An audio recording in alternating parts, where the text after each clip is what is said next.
اسکایلر بدناک، مدیر بخش بین‌المللی سازمان بیلدان، یک سازمان غیرانتفاعی که در مناطق محروم در آمریکا و کشورهای توسعه نیافته مدرسه می‌سازند، به تازگی از کشور هایتی و مناطق زلزله زده بازگشته است.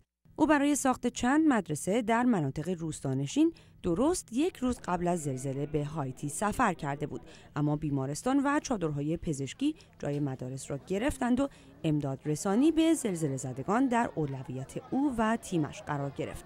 We got the medical supplies from a partner organization called Hope for Haiti. داروها و لوازم پزشکی را از سازمان دیگری به نام هوپ فور هایتی که با ما همکاری می‌کنند گرفتیم و تمام وسایل رو در کامیون ریختیم و به منطقه‌ای به نام کارفور رفتیم و در آنجا چادرهای پزشکی برپا کردیم. تنها یک پرستار داشتیم و بقیه امداد رسانان ساختمان سازان ما بودند. مردم از همه جا به طرف چادرهای ما آمدند و از ما کمک می‌خواستند. اسکایلر میگوید چند روز اول پس از زلزله چنان بی‌نظم و پرهرج و مرج بود که هر دقیقه و هر ثانیه مهمترین و وخیمترین لحظه به شمار میرفت. او ماجرای مرد سالخورده‌ای را به یاد میآورد که نه تنها سخت‌ترین تجربه کاری اوست، بلکه یکی از دردناکترین لحظات زندگیش است. The first day that we were at the clinic, there was an old man. His name was Martinez. روز اولی که در کلینیک کار می‌کردیم، مردی رو به نام مارتینز پیدا کردیم که یکی از پاهاش عفونت کرده بود.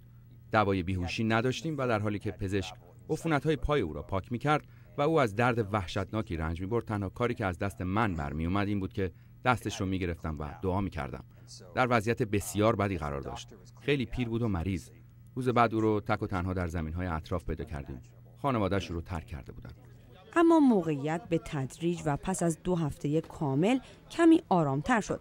وحدت عجیبی که بین مردم بود کاملا دیده میشد و دعا و نیایش به همه کمک کرد تا سخت‌ترین لحظات را پشت سر بگذارند. اسکایلر عقیده دارد که وضع به طور کلی بهتر شده. خیابان‌ها پاک شده، رفت و آمد آسان‌تر شده و امدادگران بیشتری در آنجا مشغول کار هستند. او فکر می‌کند همه مراحل بازسازی ممکن است در 20 سال آینده نتیجه بخش باشد، اما وضعیت به حالت عادی خود باز نگشته و شاید هیچگاه باز نگردد. خیلی چیزا نابود شده، نه فقط خود ساختمان‌ها، بلکه اسناد و رکوردها و حتی سیستم شناسایی افراد از بین رفته. در حقیقت هویت و مدارک شناسایی آنها کاملا پاک شده.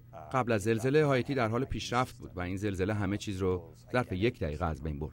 با تمام کارها و زحماتی که او و سازمان او کشیدند، مانند هر انسان دیگر، حس پشیمانی و گناه بعضی وقتها به سراغش می‌آید. My mind these days always wanders back to Haiti. این روزها تمام فکر و ذکرم هایتی و مردم هایتیه. تمام مدت به اون لحظات فکر میکنم و حتی لحظاتی که شاید چیزی رو فراموش کرده باشم، اون موقع است که احساساتی میشم. کار کردن در شرایطی که مسئله مرگ و زندگی در میونه و بعضی وقتا هم نتیجه دلخواه رو نداره واقعا سخته. در چنین شرایطی داستان‌های مثبت و کارهایی که انجام میدی نجاتت میدن. اسکایلر بدناک که اکنون در واشنگتن زندگی می‌کند، مرتب به مناطق محروم دنیا سفر می‌کند تا برای کودکان مدرسه بسازد.